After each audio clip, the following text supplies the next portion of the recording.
The Kansas City Chiefs battle the Broncos and do end up getting the win despite everything that went into this ball game. A couple of concerns, but this is true. The Chiefs are 13-3, much like we had hoped they would be at this point, and they're in the driver's seat. Welcome in Dan Harms. We are here post-game for you guys. Excited to have it, and I know not exactly the way everybody wanted it to go, but that is the way that this team seems to want to bring us to the brink every single time. Let's get into it. This is your post game. This is the Chiefs breakdown. I'm Ryan Tracy. This is RGR Football. This is Dan Harms, my right hand.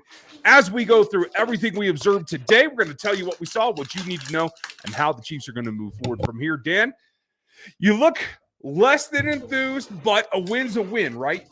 It is, but I've just been scrambling. My daughter woke up from her nap, and, my wife's not here, so I have to do everything myself, getting the room set up. And so it's been a little bit of a scramble the last 10 minutes. So, yeah, the face you saw wasn't necessarily it was conjunction with how terrible this game was to watch once again. Just disgusting football that the Chiefs want to play every single week. But you win. It is what it is. Exactly. Right?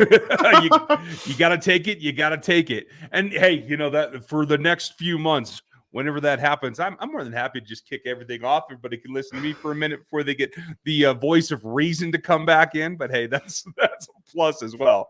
This was touch and go. We talked all last week about the fact that the Chiefs had to be prepared for the Broncos to catch fire because they got out from under the storm cloud that was Nathaniel Hackett. Yep. That is exactly what happened here. They hung in, and the Chiefs let them hang in until, boom, they had to put the hammer down. Again, rising when they had to, but keeping it closer than it needed to be. I am surprised by this. I'm a little disappointed, but in the end, what did you see? The Chiefs overcame a very off day for Patrick Mahomes. Not sure what the accuracy issues were. Not sure why that happened, but they were consistent, and it was all over the place. Guys made up for it. Didn't have any huge blowaways. They did see the emergence of one Trent McDuffie. This is the game that sealed just how good he can be. For those of you who've been waiting for it and haven't been listening to us and thought that maybe we were overblowing it, this game should seal that for you. And third, right now, they're going to go in, take a deep breath, and enjoy this ball game and wait patiently under 28 hours to see what happens with the other two top seeds in this AFC conference. This could be the game that got them the first round bye. Let's hope that goes that way. We're going to talk more about that, but big takeaways for you, Dan. Your thoughts on McDuffie today, evolution-wise, etc.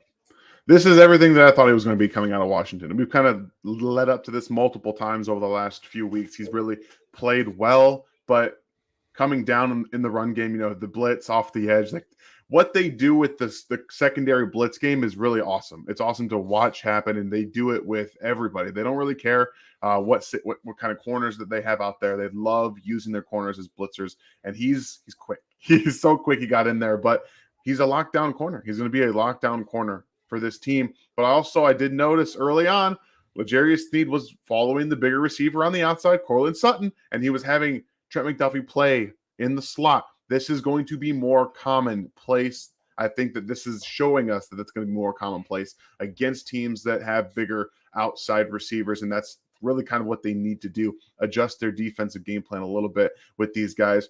But why is the defense running soft zone up 10 points? What's going on there? Like, why is that a thing? Why? There's no reason for that. You guys the team hasn't shown that they can take a 10-point lead to curtains. That never once have they shown that they can do that this season. So that was a confusing game plan management standpoint that I did not like.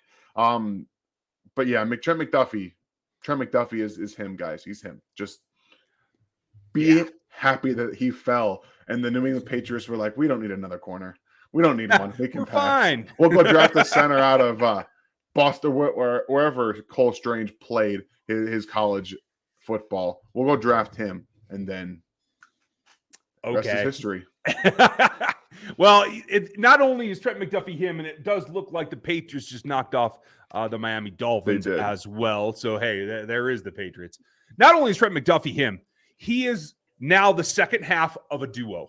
And I know everyone's concerned. L'Jarius Sneed did get hurt late in that turnaround. And as much as Courtland Sutton wants to complain about guys getting hit on his team because Trent McDuffie laid the wood to hit him late, it was his hit on Sneed that put him on the ground. Now, I think he led with the helmet. They're going to review that. I will not be surprised to see Courtland Sutton fined. And I know everybody's going to say, he's a dirty player. He's a pain in the butt. Courtland Sutton is behind Devontae Adams, the second best receiver in this division. I'm going to stand by that. The fact that he's so fired up when it's an abysmal season for him, as well as come back from an injury, say something, because when he is a free agent, I look forward to him wearing red and gold. I'm just going to tell you guys that now because I want that fight on my roster. But that is what it comes to. Sneed did go back in late. He was in on that fourth round, so he looks like he's all right. We're going to get a report from Andy Reid in the pressers. Matt Derrick's going to join us live on Locked On Chiefs when we live stream following the press releases. So that is kind of the way that it goes. And this will continue through the playoffs. Home games, RGR will be first immediately post game. Locked On will come after. If they travel away, it will be reversed. So just keep that. We know we have some things to talk about on the negative side. We're going to stay on the positive for right now because the difference between losing L'Jarius Sneed to that injury and having him come back is very, very different. It makes me feel like Rogue Nation is on track. And that reminds me, if you're new to us and you're watching post game, hit the like and the sub. But also you might want to check out some of this stuff because there's some cool gear in here for Rogue Nation. And my favorite is this newest one about owning the West. And that is the truth now. This game kind of seals that. Next week, I don't think is going to be something that we have to be too concerned about. But go check out everything over at the RGR store because we have some cool new stuff. You might even dig yourself a lid or two. I don't know. This one's kind of snazzy. I like this. I love that one, man. It's so good. Oh, it makes me happy. It's a little warm. I will say that. Yeah. I have a tendency to get heated during ball games, so that's hard to avoid on my part all the way around. Now, folks, we are going to go through all of my notes, some of Dan's notes that don't overlap with mine, and we will get to your questions late. Thanks to Jeremy for getting us fired up. Thanks to Scott Rogue. Yeah, I would love to hear some of that, please, today. We'll get to Lev's first because this is one of the concerns. Tommy's hold is going to be a story later in the week on Twitter. The guy's having a rough season. We got the W, but that's what matters. And Lev, yeah. I like your attitude. I put one up for discussion that I think Josh clipped, and I just retweeted him because he beat me to it because that guy's quick. But that is a concern. That particular one I think was tipped. Yes, it was. Am I right? Okay. Yeah. I wanted to make sure of that. But where are you now with the kicking concerns with this team right now? Another missed field goal. They have to get a new holder. Period. End of story. Because if you're not confident that the guy who's going to hold the ball can hold it properly where you want him to, what are you doing? Your kicker can't trust it. Therefore, it leaks into his head. So, yes, that one was blocked. The second one was blocked, and that was probably going in had it not been blocked. But regardless, that's we've seen it now. Like, he just dropped the snap, and Harris was like, I can't kick that ball. I can't do it, man. I can't do it. So it's tough to see, but we've seen just about every single week. Last week we didn't. I think they had a clean week last week, but in big games, I don't trust Tommy Townsend to hold the ball on a field goal. I don't know. I know Harrison Butker doesn't. I know he doesn't. I absolutely know he doesn't because he never defended him once ever. And that's what it comes down to is confidence and faith. The big question is, do you bring in Dustin Colquitt to hold? I mean, we know he's not going to punt anymore. We know he's 7,000 years old. Do you make a quick signing? It's interesting to me. They only had to have 5 inactives today because they're holding roster spots for Mecole's activation, etc. There is a possibility for that to happen. Would you explore that? Probably not. I think that Chad Henne has some experience doing that. I'm a little surprised why it's taken them so long to say, hey, Chad, I know that seat on the bench is nice and warm, but why don't we get you on the field for some of these holds and maybe not cost us games? I don't know. It might be a good thing to earn your backup check right now to be a holder instead of a guy who doesn't play. Please, for the love of God, just please ask Chad Henne to hold the snap. Figure it out this week, please. I hope so. Welcome to all you that are joining here post-game. We're going to be around here for a while, so we're going to answer your questions. We're going to go through our notes and cover everything that you may have missed during that game. If you guys would like and share on the social media and stuff, that would be great. Hit the subscribe button right now if you're not one of us already. And for all of you that are over in the Discord with the members, you can join the memberships and get that by joining at the rookie level or above and just tie it in. Connect your Discord to your YouTube account, and you are in like Flynn with all the behind-the-scenes stuff. That includes the member discount that is up there now. So check that out, and that gets you off on all the gear as well as all the draft content and everything else. I am going to have, just so you guys want to start looking, I'm going to have my top 5 edge rushers this week, and I'm going to try my best to get my top 5 offensive tackles ranked and out this week on NFL33.com as well. You can go sub and get signed up over there as well. Thank you to Aaron Morrow, our fearless moderator. He will be in the chat Aaron, and help us keep everything straight. Nick, you have a good point. It is kind of Groundhog's Day, and that's that is something I put in my notes too. Perfect. Like, we warned all week. We harped on it all week long during Christmas. Don't let this team do to you what they did last time. And whoop, it's exactly another replay of last time where you play down to your competition, you ignore the middle, the tight ends had a feast today, and you let Russell Wilson look like maybe there's a chance he's still alive. Why? I don't know. I honestly, I don't think Russell Wilson's dead anyway. This season's been a whole other world of what Denver's gone through. But against Kansas City, a team that only beats them, Patrick Mahomes is undefeated against the Denver Broncos in his career. He has never lost to them, and they play twice a year. So there's a little, and again, with the whole coaching change, new offensive play caller, you have all of these things changing in Denver. You had to know that coming into this game, the Broncos were going to try and be as good as they have been all season. And that's the problem. They did not seem to care about that. And I can't speak for players' mindsets because I don't know. I don't talk to them. You'll never actually know what happens. At the end of the day, they're going to say, hey, we got to win. We're moving on to the next week. But these kind of games, and I know we're going to try to stick more on the positive stuff. We're going to get to Patrick Mahomes having 5,000 yards for the second time in his career. Awesome. Awesome. Execution in these games is a problem. Yeah. And I've tweeted it out last week. It's a bugaboo. That's what it is. This team turns the ball over. They just do it. Until they're punched in the face, and they can't. Until they have somebody that threatens them, they just don't seem to be able to close it out. Now, I think overall, that is a function of the age of this roster overall. This was a significant step down in terms of experience going into this season. I don't disagree. A lot of guys we talked about that everyone was super pumped up about in camp and in OTAs failed to make that adjustment. We're going to talk about one of them in particular, and I'm actually going to defend Josh Williams. You guys will get to hear here in a minute. Should. Yes, and that's why we're going to do it. Flyag, I am by no means a Mahomes hater, but isn't it more than fair to say Mahomes lacks the basic mechanics to throw consistent deep balls in the pocket right now? No, it is not. He does not lack the fundamental basics. He decides to ad-lib too much. It is a conscious choice. It is not a lack of fundamentals. It is ignoring the fundamentals. Unless I want to disagree. No. You actually heard it in the broadcast. If you guys watched, Andy Reid is not going to coach out what Mahomes does. He won't do it. You want to know why? Because he's the greatest quarterback on planet Earth. You don't screw with the mechanics that have done what he's done. That throw to Justin Watson on the sideline. You want to know who makes that? Mahomes. Yep, Mahomes. And zero else. No one else makes that throw. I think the biggest issue is the chemistry with the deep ball.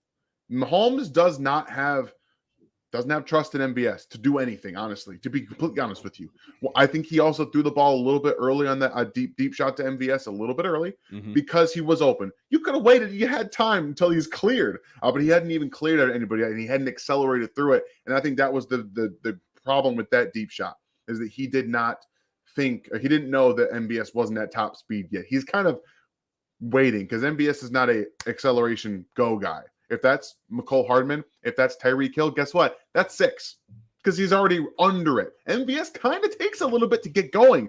He doesn't come out of his breaks quickly. He is I need to get up to speed guy. So there's a chemistry issue with him on deep balls because it's a different kind of deep speed that he has. So I don't think that there's anything wrong with what Mahomes does. I just think that this is the first year he's had MVS, Juju Smith-Schuster, Skyy Moore, Kadarius Toney. These are all guys that he doesn't have any real experience throwing the ball deep to. So, and Justin Watson for that matter. And we're 16 games in now. That needs to be over with. It should be, but it's not. You have been able to make that adjustment by now. You should have. And Fly Addict, that's not to tell you that you're wrong. I'm just saying it's not that he doesn't have it. It's that he doesn't choose to use it. So it's still there. If he settles down and does that, he gets ahead of himself. I counted 7 passes today that were underthrown. Yeah. Because he didn't set up his platform. One, the broadcast even pointed out that he threw off the wrong foot. Like, it's just because he has that ability. He chooses to ignore the setup portion of his delivery more often than not. And that is, I think, just a function of him trying to squeeze things. Now, for every time he does that, he has a sidearm throw or a no-look throw or some crazy throw that works. So we are like trying to reach a balance here, something that Andy Reid didn't do in the play call today. We'll talk about that in a minute. Do you think Andy needs to stop being so conservative time? It feels like his fault when we allow teams back in games. I don't even think it's conservative. Conservative would be if you're getting 2 yards of carry and you run it 3 times and punt. That's not what he does because he didn't give Pacheco a chance to get in a rhythm today. If you had more balance, and I tweeted out, I think it was 10 minutes in the fourth quarter, it was 29-7 in the play call in terms of the passes. You didn't need to do that. This is a team you should be able to steamroll and roll over. You didn't have to throw 30 times in 35 minutes. That's ridiculous. That's my problem with what happened today, just from a coaching standpoint. What do you think? Cam Akers ran over this defense last week. And I like Cam Akers coming back from an injury. You know, he looks better now than he did earlier in the season. He looks healthy. But that's not a good offensive line. And they took him to the woodshed. And Kansas City, multiple times, came out, throw, 3 and out. Multiple times. That happened last week too. It seems to happen every single week. And I understand you get 2 yards on your first down carry, and he's like, no, I don't want to do that anymore. It's a problem when you can't. And I don't even know if it's necessarily about always trying to run the ball more, but they don't, like you said, let them get any kind of rhythm. Like they say, you had a 2-yard run, we're going to throw 7 times in a row now. There's no consistency. There's no jet sweeps.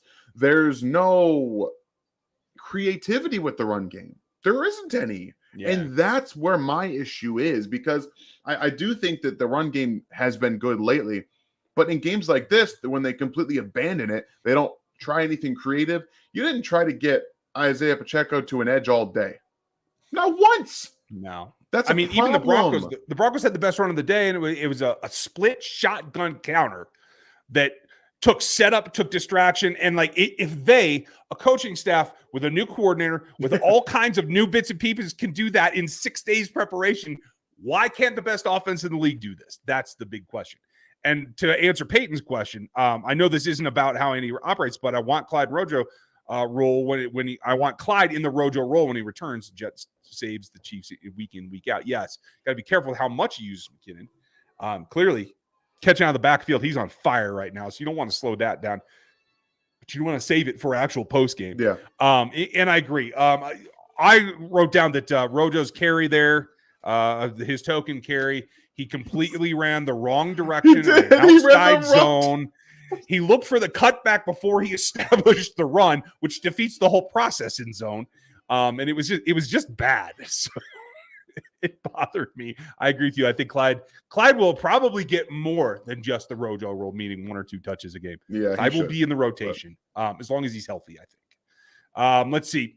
A couple of things here. Is defense going to stop giving up constant penalties? Scotty, not till next season. This is a team that's getting 30-some-odd% snap contribution from rookies. Yeah. And yes, we are about to stop calling them rookies because once you hit the postseason, you can't be a rookie no more. But you saw what they did today. Yes, there were a couple of penalties, but the evolution of McDuffie has been significant. He looks quicker because he has 4 or 5 games less on his total for this season. So that's snap saved. Obviously, Josh Williams, will talk about him in a minute, but Watson looked solid today against stronger wide receivers. Cooks coming on had a PBU today and another that got called back. Good contribution from those guys. There's going to be penalties associated with that until they're They're older, more experienced. That's the way that goes. It's kind of a trade-off. Just wanted to cover that. And Aaron, thank you for giving me this one. Ghostman, sorry I missed you. Where is Lucas Niang? Lucas Niang is on special teams. He is in the kick groups. So that means he's functional, and he's a backup. I believe he got, by my count, at least 4 snaps. We'll see if what I missed and everything. The official snap counts will come out tomorrow. So Lucas is there. He's a break glass in case something goes wrong with Wiley. They don't want to disrupt their 5. That's just kind of Andy's SOP. So I think that's going to stay that way. But Andrew, thank you for your support, Andrew. You guys. If you guys want to support the channel, grab gear and grab the super chats. That always helps us and helps us be here for you more often. Our special teams is not good. I liked how many players we got involved on offense. That was 10 pass catchers plus Patrick on that weird play. And our rookies are really stepping up. But we need to step up in the playoffs and to make us a Super Bowl team. 1 offense and 1 defense. Who needs to do it, Dan? So stepping up. I mean, that's a little bit. I think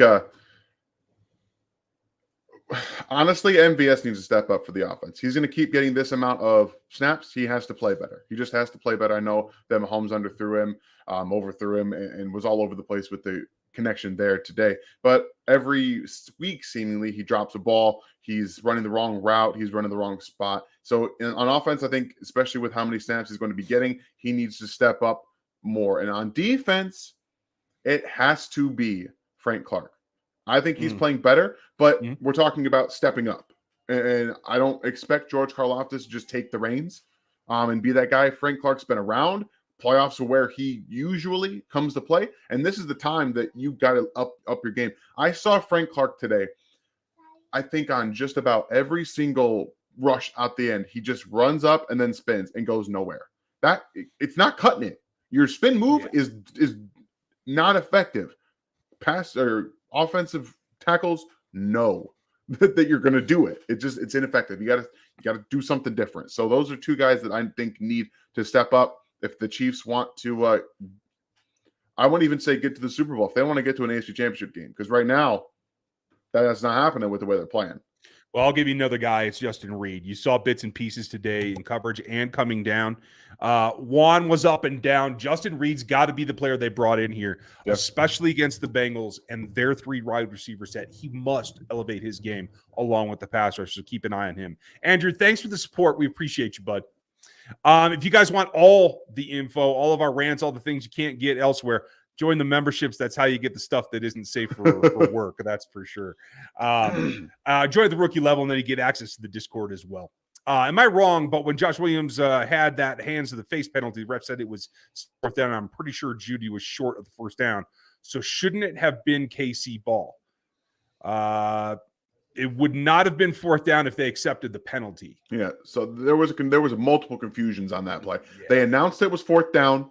Then they had the sticks adjusted for 10 yards, but it was still showing 4th down. So there was a load of confusion on that play that made no sense. That it should have been illegal hands to the face is an automatic 1st down, which I don't agree with in the slightest, but that's how they rule it. So it was an automatic 1st down, but the sideline, whoever was holding the stick still had it at 4th down. That's where the confusion stemmed from. Jerome, I'm glad you like it. Jerome's daughter got him one of the Believe shirts, and I love those. They have a nice fit to them, and it's a nice producer. Everybody on Teespring kind of like produces a little bit differently, so it's nice to see when everybody is enjoying them. Thanks, Jerome. Appreciate you letting us know. Scott, is it time for Dave Tobe to be on the hot seat? Special teams is a train wreck. I mean, that's a conversation to be had after the season. I think most of it is execution on the players themselves.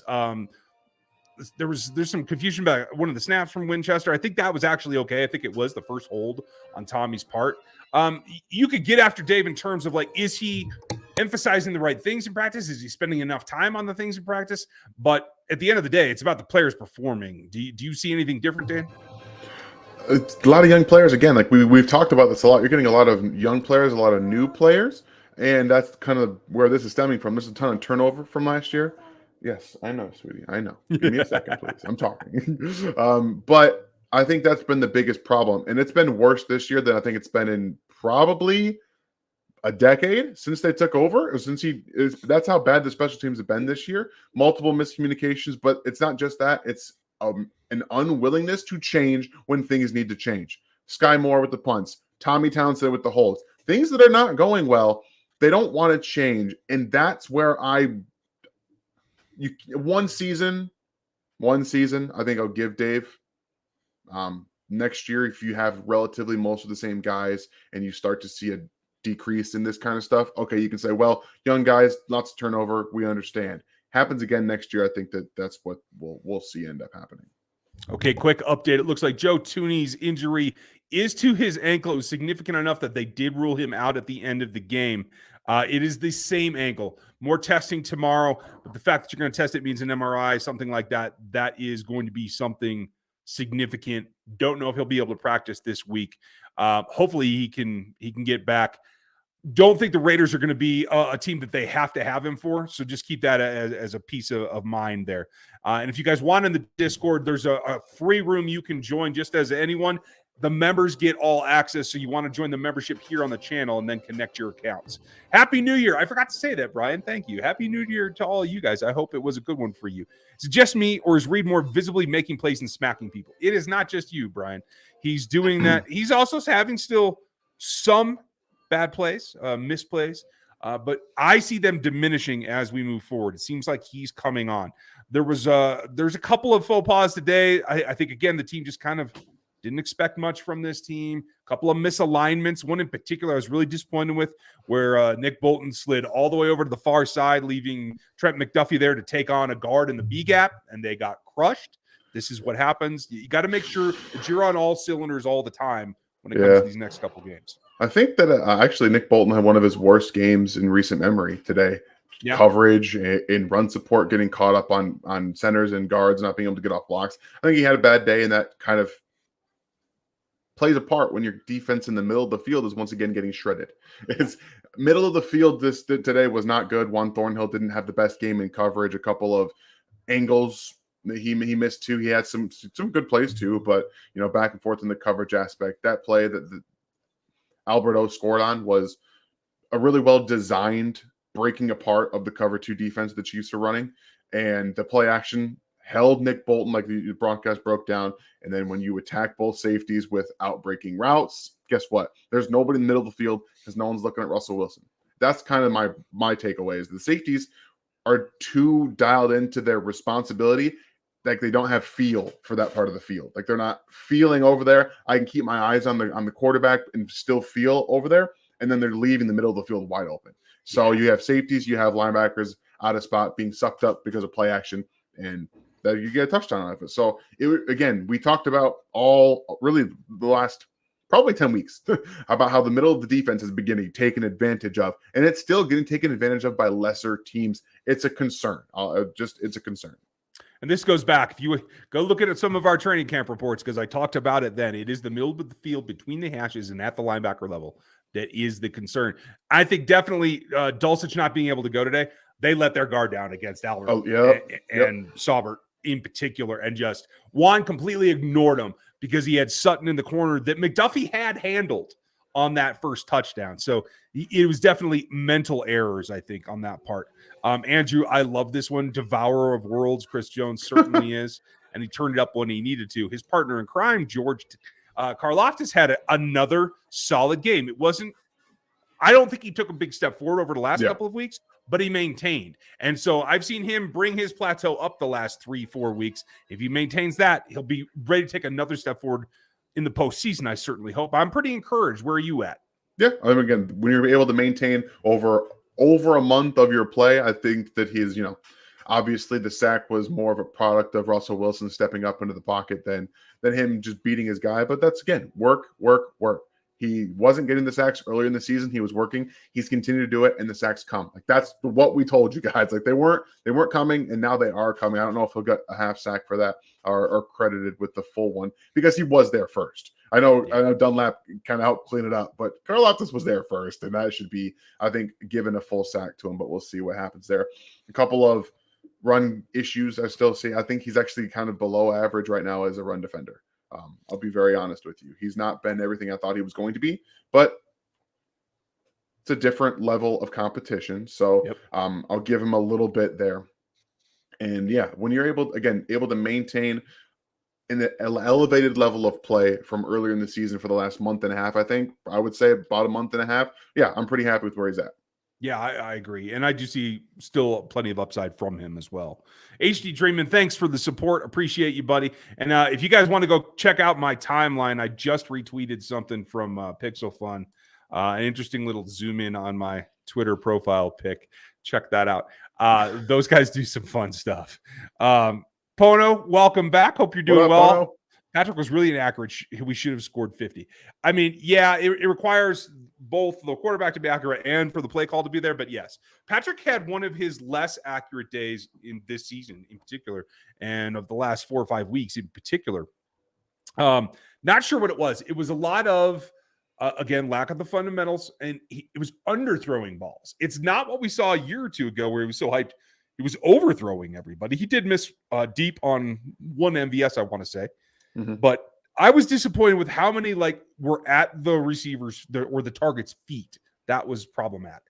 Yeah, he seems to have a couple of where he's stepping into a little bit of pressure, and that's indicative of how Patrick plays at times. He does like to ride the line of the pocket, and where he can stay or where he needs to move out, he likes to ride that line a little bit. And when you ride that line and you hold up close to your tackles and then you start moving to your left, guess what?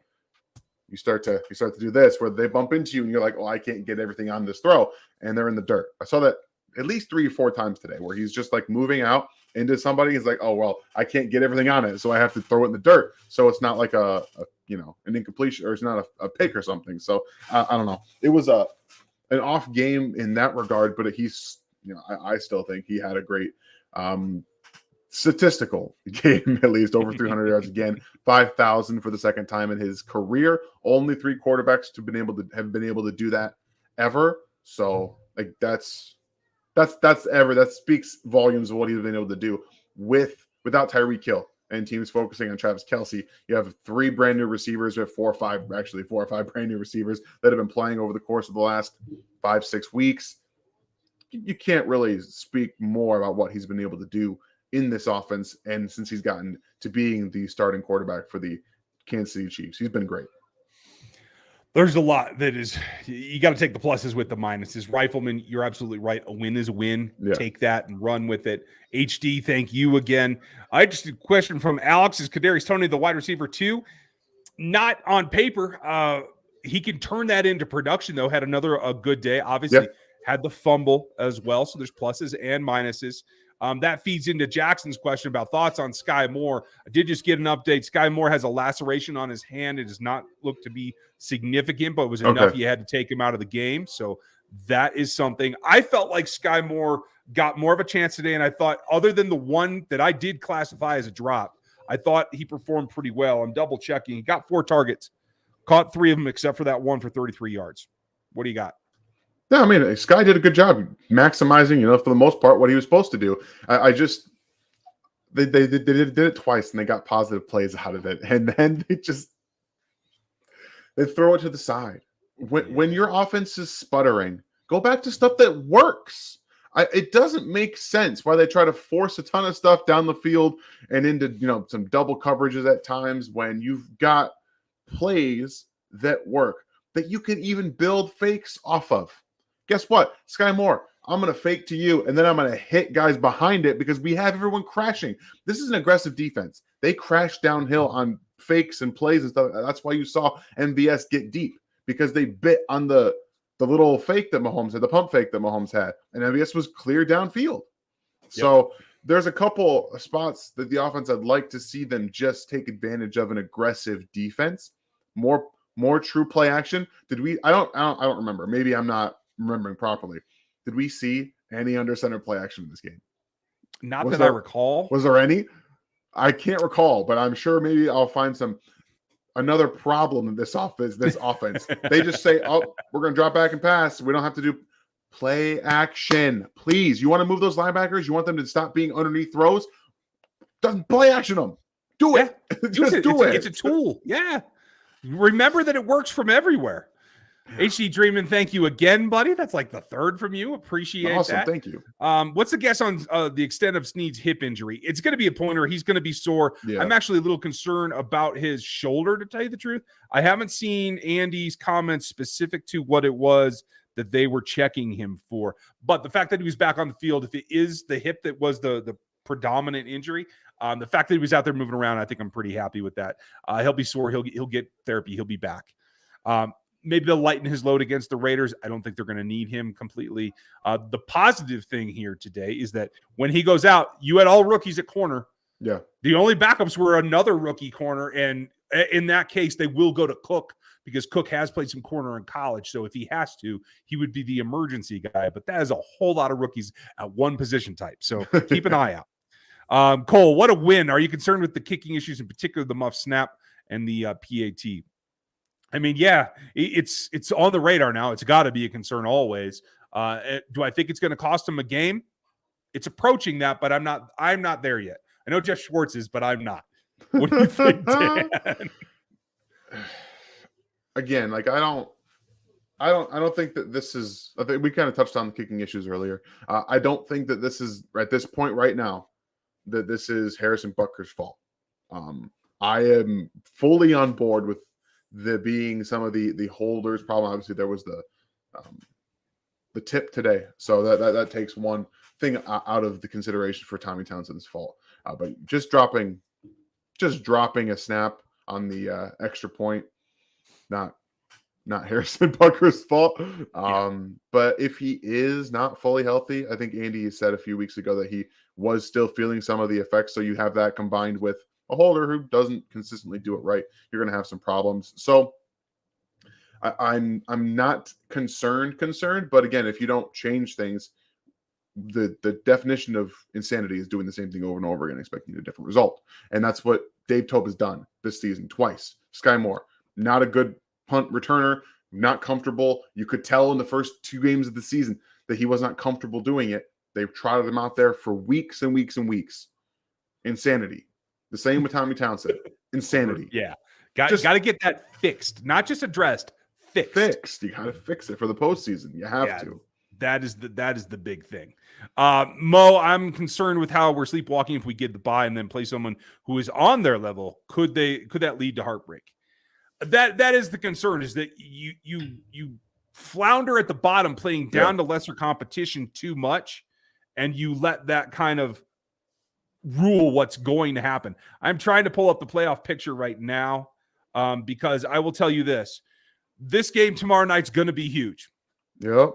It is going to decide whether they get a bye or whether they're going to face, which is right now, as of today, it looks like it would be the Chiefs versus New England. Okay. If anything changes with that, if one team changes position, and it could be the Jacksonville Jaguars, we'll see what happens with the Monday Nighter. That could turn into the Chargers. Yeah. And I think that is a matchup I don't want the Chiefs to have to play, because it is difficult to play them when they know you so well. That's just the bottom line of it. So we'll have to keep an eye on it. Kadarius Burner. Welcome, Kadarius. Do you see the pancake block by Wiley on the first drive? Also, injury updates. Lastly, butt kicker is now KT Burner. Yeah, okay. I like that. It's still Burner. Okay, now I'm with you, buddy. I gave you all the injury updates that I have. I did see that block by Wiley. He had some good ones. He also got beat up a couple of times. So, hey, keep a level of modesty there.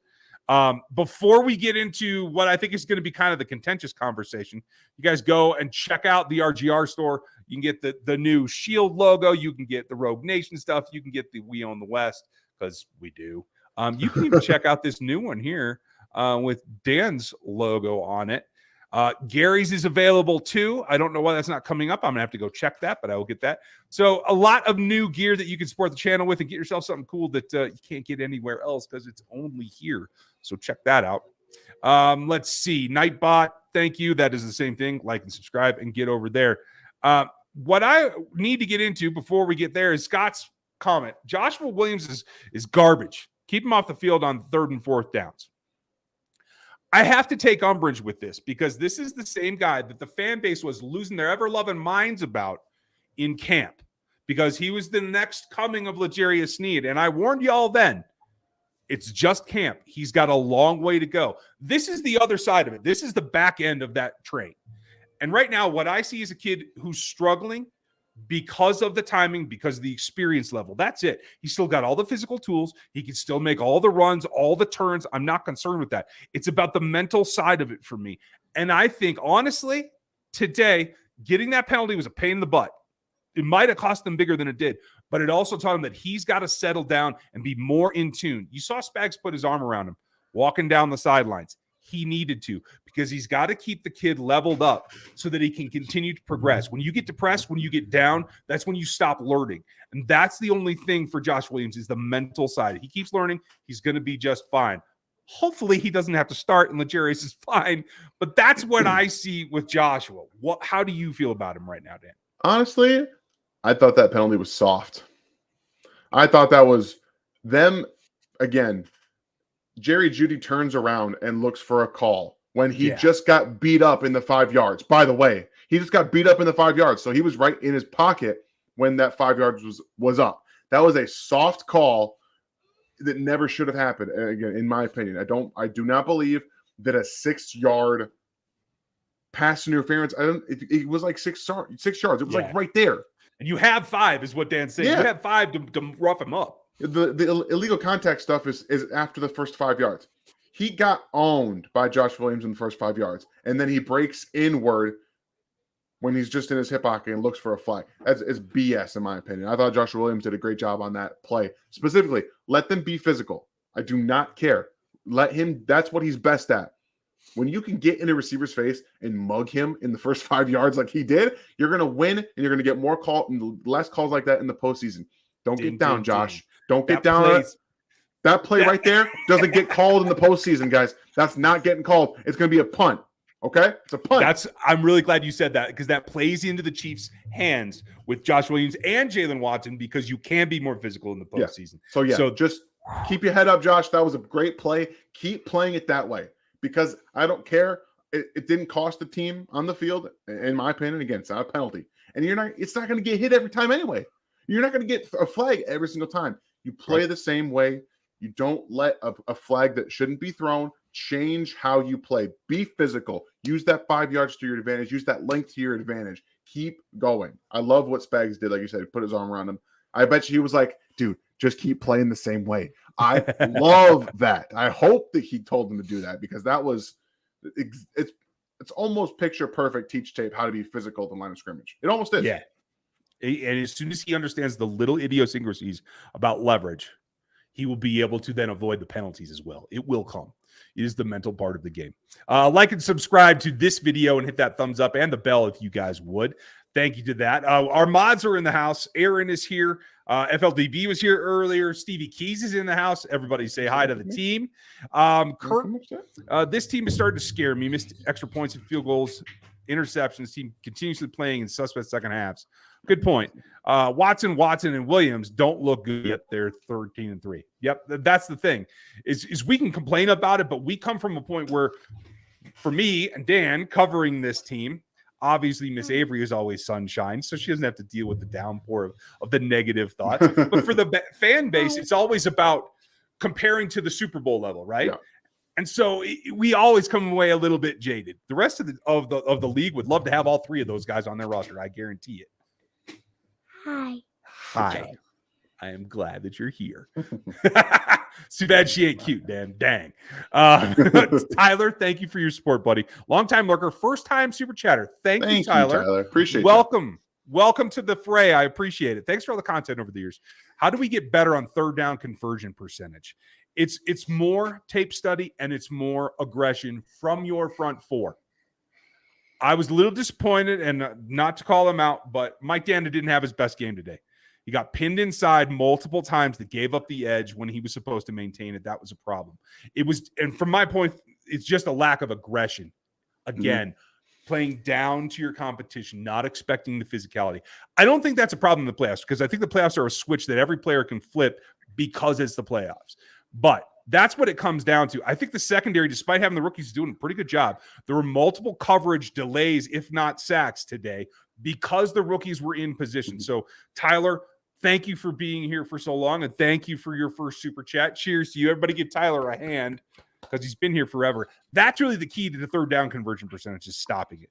Now, in terms of the offensive side, It's really about just taking what's there, being efficient, and not always looking for what Patrick's always looking for, and that's the home run.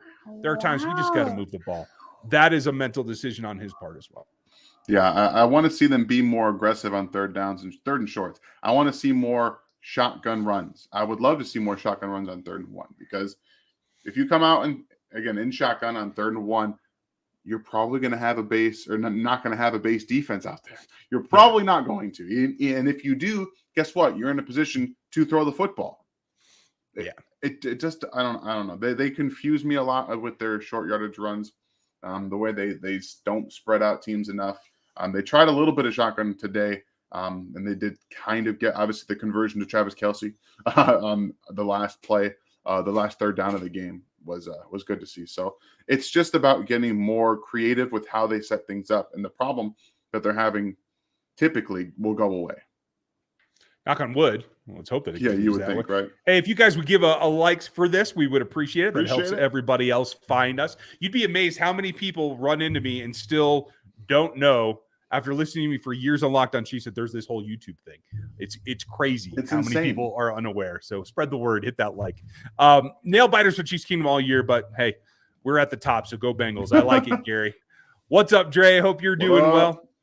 Longmorn, thank you for the support, buddy. I just got my prime rib roast on the Traeger. Very nice. Very nice. Yes. Beyond that, I don't understand why Harris is on the field over Gay so much. It seemed like 15 was just off. Agreed. 20 had another good game. Yes. Chet is a TD machine. Yes. You are on it. I will tell you what I have realized about Harris right now. The quality of Willie's playmaking ability goes up when he gets a little bit of relief in terms of not playing 80% of the snaps. I think there was a generated, concentrated effort today to pull down snap counts for almost the whole defense in terms of rotation. Yeah, I think. Did you see that? I agree with that also, because he was on the field when Willie Gay was suspended, and we know that Steve Spagnuolo is a guy that was like, hey, you earned some playing time, and when you have players that you think deserve playing time, you're going to get them a little bit. I'm sorry if the bunny's trying to talk. I'm actually talking. That bunny, I tell you. Willie Gay. Shut up. Right? Trying to take my spotlight over here. Willie Gay needs a little bit of rest too. Like, there's guys that don't come off the field. Those are the top 2% of defensive players. Most people need a break. They need a break. And I think Willie, to be at his best, like you said, just needs a little bit of time to catch his breath once in a while. I agree. Enjoy that prime rib. I'm sure it'll be tasty. Yes. Longmorn. Dan just did one as well. I think you should check out his social media. It looked pretty good to me. I'll tell you that. Do you think that Reed is trying to ensure that Mahomes wins the MVP by hardly running the ball? Does that change once the playoffs start? I think it should change once the playoffs start. And I don't think he had to. Mahomes is the MVP. There's almost nothing that can change that right now because Jalen isn't playing. Jalen isn't there to up his stats anymore. Honestly, I don't think it's been much of a race. I think it's been a media race. I don't think the all-pro voters and the MVP voters around the league have had it this close at all, to tell you the truth. So, I don't think so either. Look, he just hit 5,040. That's it. It's game. That's what you call it. It's over. Yeah. Is Trey gone after this year? Dre, I do believe so. I don't think they will bring him back unless he tests the market and fails to find another suitor. I don't think Dan would disagree with that either. And for those of you who love seeing Avery so much, be prepared. From now until draft day, she's going to be dropping in on us more. We got a lot coming. If you missed last week, my brother might show up from time to time. You're going to see some more family participation on this channel. Yes, absolutely. Longmorn, thanks again for another one. I'm toasting you to a Happy New Year on the Dram Balvenie Doublewood, which is one of the best scotches out there that you can get. It isn't, a bank breaker. Cheers to you, Longmorn. Wow, thank you, Longmorn. That's one of my favorites as well. And I have a couple of new ones for everybody in KC. There's a great bottle that you can get. I reviewed it over on the RGR Craft channel. I'll put that in the show notes later, but go check out that because I got a bunch of whiskey reviews branching out from beer. It's beer, wine, whiskey, spirits, maybe even a little cooking, which our friend Mr. Harms can probably help us with as well. Lots of stuff that we do outside of football. Thank you, Longmorn. Sam, is Hardman actually still injured? Do you guys think that it's really serious or he'll be back Wednesday? That is the question. I kind of thought he was going to get activated. So something's still bothering him. I've heard it was appendicitis. That's a surgical intervention. So sometimes that takes a little longer to be fully healed. Yeah, Andy did say he did suffer a setback this past week. And obviously, again, the Chiefs don't feel that they need to push it. And we've seen that in some of the personnel decisions and some of the play calling this last month and a half is absolutely for sure. Yeah, they are definitely in just get the win mode. That's what they're pushing for. Oscar, just joining. Why did the Denver always gives a close game, but hope that Sneed and Kelsey go after it? That hit ready in the playoffs. They will be ready in the playoffs, and it is just the rivalry, the fact that you see them, the fact that you know their personnel better. Division rivals always do that. Next week should not be close. It may be closer than we all think as well because of that factor. And that's the main reason why I don't want to see the Chargers again. Third time in a row to beat a single team is very, very difficult. And that's why I'm trying to avoid it. Austin, thank you for your support. These Chiefs are really grind my gears. Yeah, ask Jason Dunn. They grind him too. If you guys are missing it, Jason does a piece for us every week. Usually hits on Friday. It was a little late, went up this morning this week because of the holiday and all that. But you can see Jason here, and that's exactly what he calls it. It's grinding his gears. Done and done. So hit that one as well. Side note, we need some Dirty Dan Harms on the Locked On podcast. Love listening to you guys. Absolutely. That is a good idea. Chris needs to take a vacation every now and then. We'll get Dan over there. It's definitely a different feel. It's a different show, but hey, it is what it is.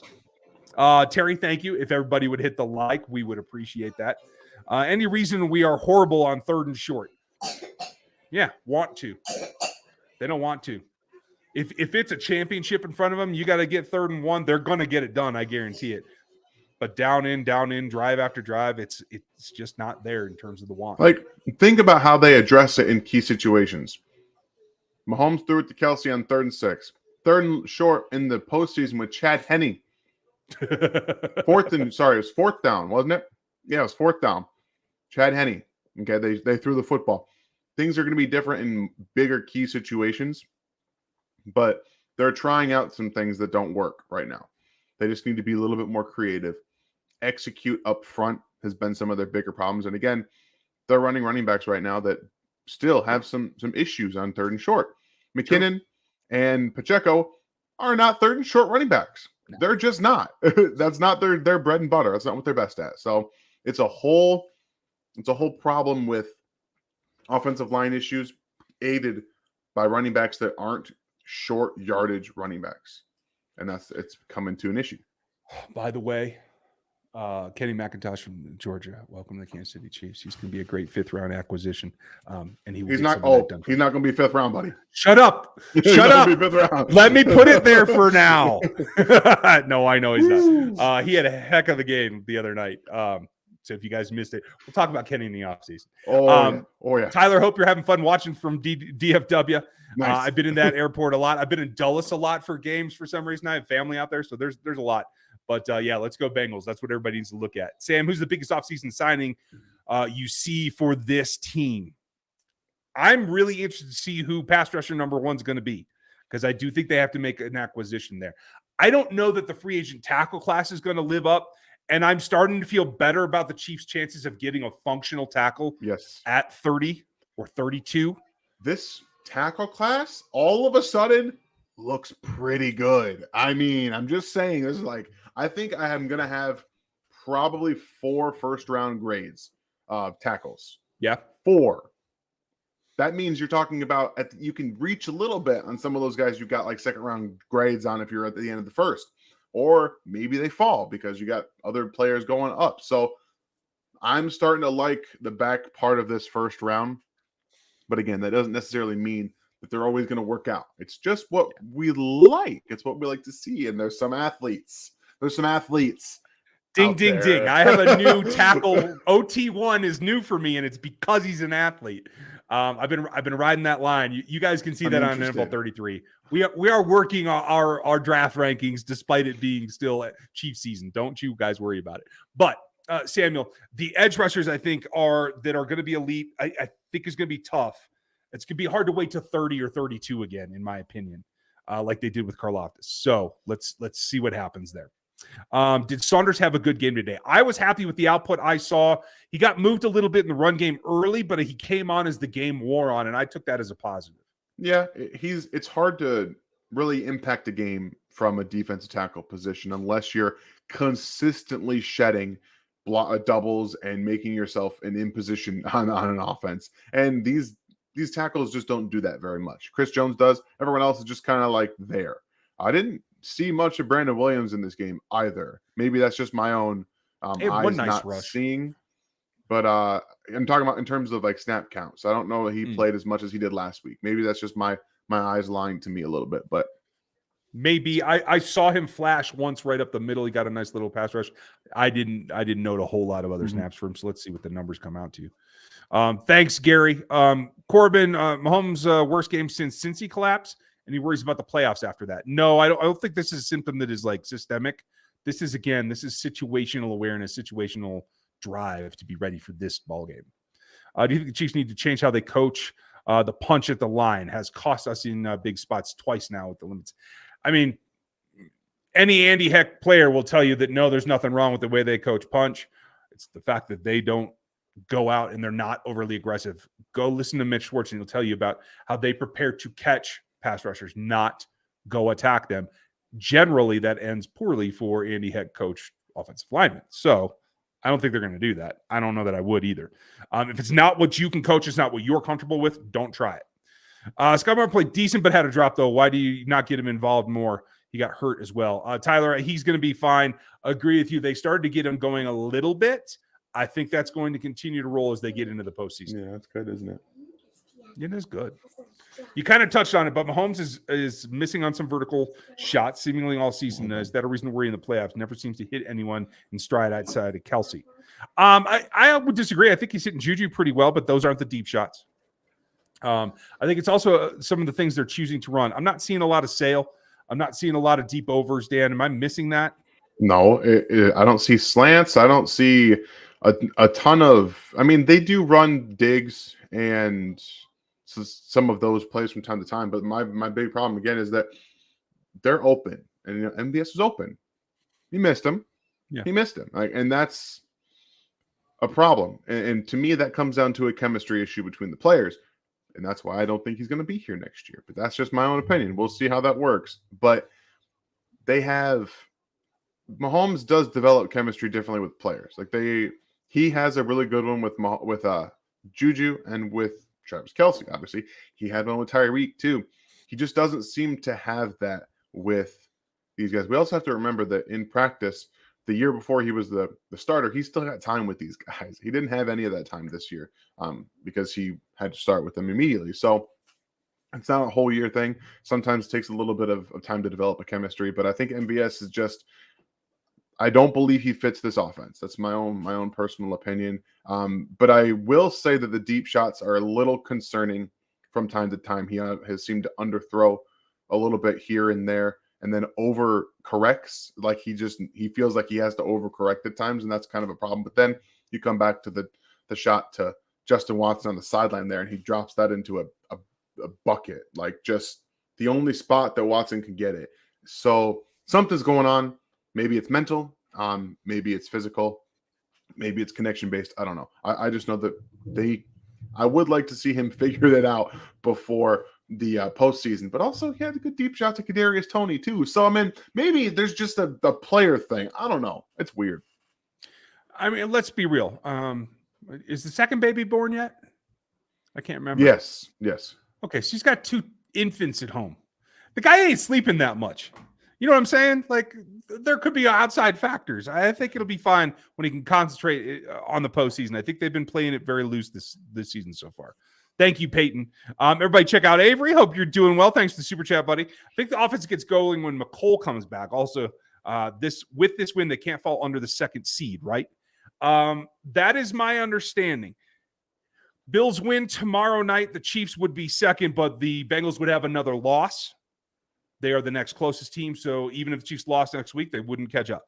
If the Bengals win, they become the 1 with both teams tied behind them. In that case, if they played the Raiders and lost and the other teams won, they would all be tied. Both teams. So there is a possibility they could fall to 3 in that scenario. But 3 is the lowest that they're going to fall. Yeah, there's craziness. If you guys would hit the like, Gary said so, and I think he's right. Tyler, Toney injured the same ankle. I don't think it's a huge concern. We're going to find out. They're going to have an MRI tomorrow, and we'll have an answer for you. Bill, thank you. Appreciate your support. How cool is it that we were talking about how Patrick is one of the least accurate games when he completed 69% for 328 and 3 tutties? That's a good point. We are blessed. 5,000 the second time over 40 passing. I thought this was the third time over 40. Maybe I'm wrong. But yeah, Bill, that is a very good point. 69% on the day. It's missed opportunities that we always harp on. Again, because we're used to the last 4 seasons of AFC Championship type caliber play, where this looks a little bit different, and we're a little bit spoiled as a fan base and as a media organization because of what we've had to do lately. But thanks for the support, Bill. Appreciate you. I'm tired of other teams scoring right after a defensive penalty. Yeah, me too. It's generally what happens, though. You give up a huge play like that, hard to recover. Drew, thank you for the support. Drew. I'm going to go back and see if there was a question. I'm not sure there was, but Dan, would you take that one? I'll go look for it. What up, Chief and all the way? What's up with the Juju? Well, Juju only had like 4 targets today, and he caught 3 of them. 1 was inaccurate, so that was on Mahomes. I don't necessarily think he's feeling any of the lingering effects of the concussion. It's game plan based. He's not getting the target volume that he was early in the middle of the season. That kind of has gone to the wayside. And honestly, I think that should bump up a little bit. You want to hit some of these other guys down the field. They got 10 guys involved catching the ball today. So they're trying to do exactly what we assumed they would do without Tyreek Hill, which is distribute the football. But you have to kind of understand your best players on the field, and Juju Smith-Schuster has consistently been one of your best wide receivers. So I think more target volume for him would be good. But again, when you say that, we can't just say everyone should get more targets. Everyone needs to get more targets. We say Skyy Moore should get more targets. Well, when Mecole Hardman comes back, he's going to see targets. Well, maybe, the targets got to come from somewhere. And right now, McKinnon has been the most dangerous offensive weapon in scoring touchdowns that the Chiefs have outside of Travis Kelce. So they're involving him. They're involving everybody to an extent. And I do think Juju, when it comes time for a postseason, we'll see that target share start to tick up a little bit. I hear you. We're going to wrap it up here pretty quick, folks. We got the rest of these with like 15 questions. And then I'm going to get on with Matt Derrick live from the stadium. So we'll have that on Locked On Chiefs. On that channel, we'll be streaming live here in a bit. Do you think that Mahomes is still the front runner for MVP? They're barely beating teams like the Broncos. Yes, I don't think it's close. It is all but a done deal. Absolutely.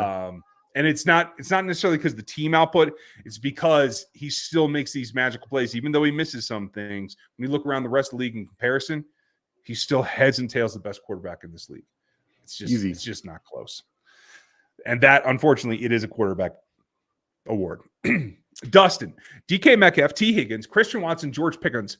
These are all receivers that we have missed on. Do you think they have a hard time drafting skill position players? Missed all 4 in 4 seasons. No, they didn't. I disagree with you completely.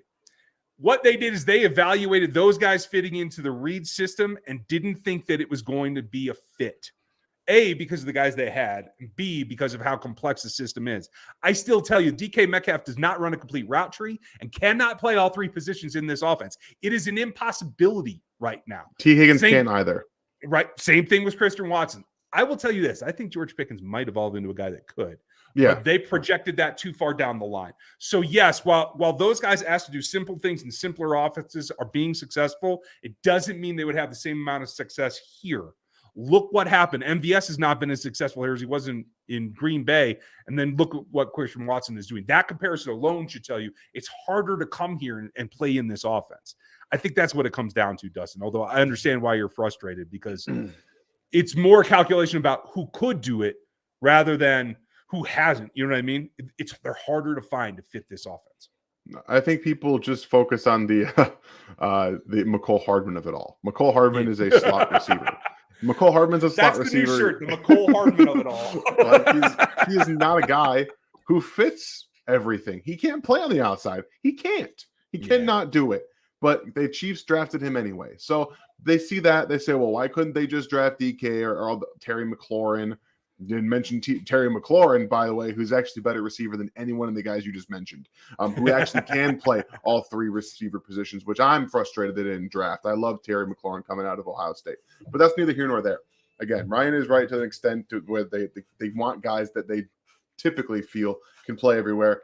They may have thought George Pickens was a hothead. We've already seen him complain about targets already as a rookie. So they're trying to do what they can to fit guys into their system. And Ryan's right. DK can't do it. And let's remember too, unlike the Tampa Bay Buccaneers and unlike so far anyway, the Cincinnati Bengals, this is a team that has maintained playoff berths and AFC championship runs for 4 seasons plus running. And that is by maintaining the locker room in ways that fit the whole. That's also part of the equation. I can't tell you how much because only Andy Reid and Brett Veach really know that, but that is part of the equation. Gary, thank you. The ball cap is on order. Yes, it is available. You can get it in the store. Let me see if I can show that. It should be anyway. Looks like maybe I dropped it. I don't know why. Sometimes things go wrong. I have made mistakes. Don't tell my wife that, but she still thinks it's there. But yeah, it is right now in the second row. You can get it right here. Super easy. And for those that are looking for like the On the West stuff, there are a lot of the bigger sizes. The tees I think are going up to 5X right now while they have supplies available. So check that out as well. Mel Rocker, good to see you too, buddy. Other than the Williams hands to the face penalty that cost the defense a stop, I feel like the defense did very well today overall. I mean, let's be honest. One of those touchdowns, they got the ball on the 18-yard line. I can't really fault the defense for that. There were ups and downs, but I can see where you're coming from. I'm probably a little more critical than that, but do you agree with Metal? No, I don't. But again, I'm more critical of what the Chiefs schematically do. They were up 10 points and decided to play soft zone. What's the one thing that the Denver Broncos this season have struggled with? Sacks. How do you create sacks? Don't let Russell Wilson throw the ball into soft zone. Yeah. Simple. Don't let him operate quickly. If you can operate quickly, guess what? You can't get sacks.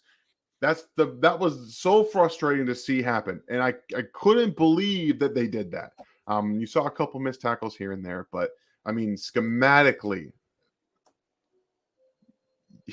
up 10 points. Guys. 10 points.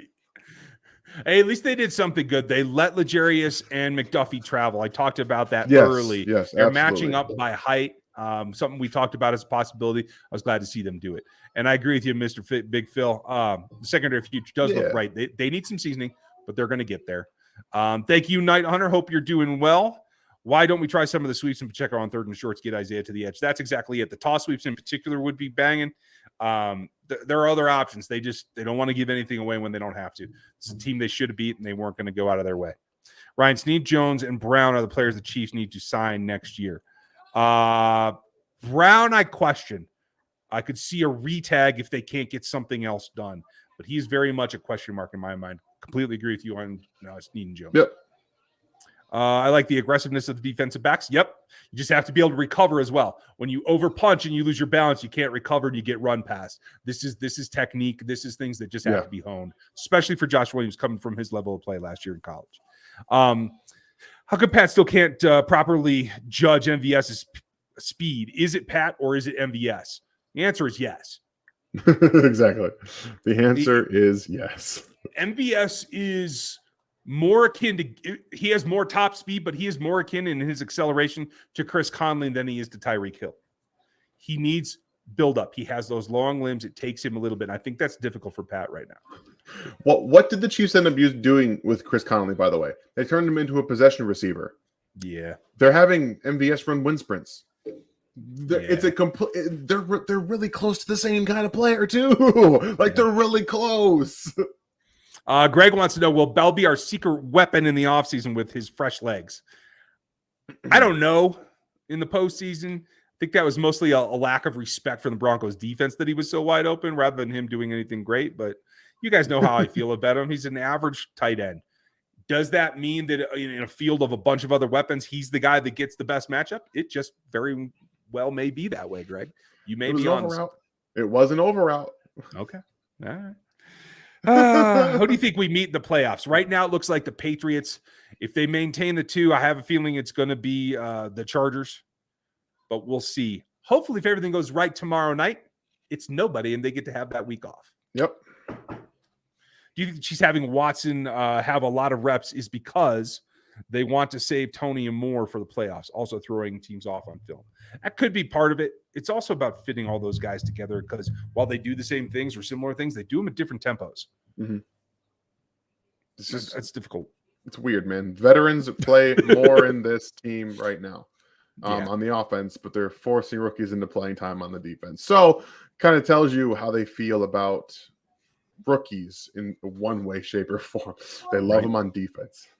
What? All right, folks, we are going to wrap it up here. I got a couple more questions, and then I got to scoot for the Locked On live stream with Matt Derrick. Don't miss that. Jump over to the channel here in a little bit. Headed to Vegas for the game Friday. What's your biggest concern if the Bills win tomorrow?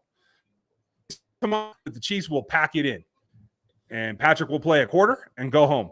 Because if the Bills win tomorrow, then they have nothing to play for other than pride against the Raiders. So I hope that you get to see a decent game, Mark. That's yeah, exactly. Like you're talking about Chad Henne for 4 quarters, possibly. For Chiefs Knicks fan, hope you're doing well, buddy. I understand you're frustrated. Killing me with these kicking issues. If you still heard, they should have kept Dicker the kicker. Well, hey, you never know. You can look backwards, and unfortunately, you got to ride with what you think is the best potential. I think that's where they're at. Would you like to see Wharton come back if healthy? Could he help us? He won't be back this season, but he will definitely be back next season. I believe he's still under contract. Yeah, I think he's got one. Well, I don't remember how his UDFA contract worked, but we'll see. Yeah, but yes, would like to have him back either way. Jesus, appreciate you. Thank you. Thank you. Who looks more like Super Bowl favorites, Bengals or Bills? I think the Bengals look tougher right now. I think the Bengals can win tomorrow night, and that's why. I think the Bengals should win, but we'll see. Kurt, thank you guys for all you do, and Happy New Year. Thank you to you, sir, and for supporting us here. Appreciate you. And any reason why Noah Gray doesn't get more targets? I think it's just that he's the 2 tight end. He's blocked first, and he gets the cleanup routes, basically. Yep. Was one of those 10 Mahomes, though, Dan? Okay. Yes, okay. It was. I remember what he's talking about. I'm glad you know what he's talking about. That's awesome. All right, folks, we're going to wrap it up. Whose fault was the middle of field open? Terry, that was Juan biting on the out route that McDuffie actually had covered. So yeah, got some study to do there. Last, Jody went on to IR. He is hurt. I believe it's still a hamstring. So that is going to do it for us. We'll be live in a few minutes over on Locked On Chiefs, so check that out. Thank you for your time and all of your support. Make sure you head over to the store and get this or get anything else that you're looking for. I know it's post-Christmas, but that's why there's a deal there. Use that code 7AFCW. And Dan, thank you for your time and for sharing Avery with us for a few minutes as well.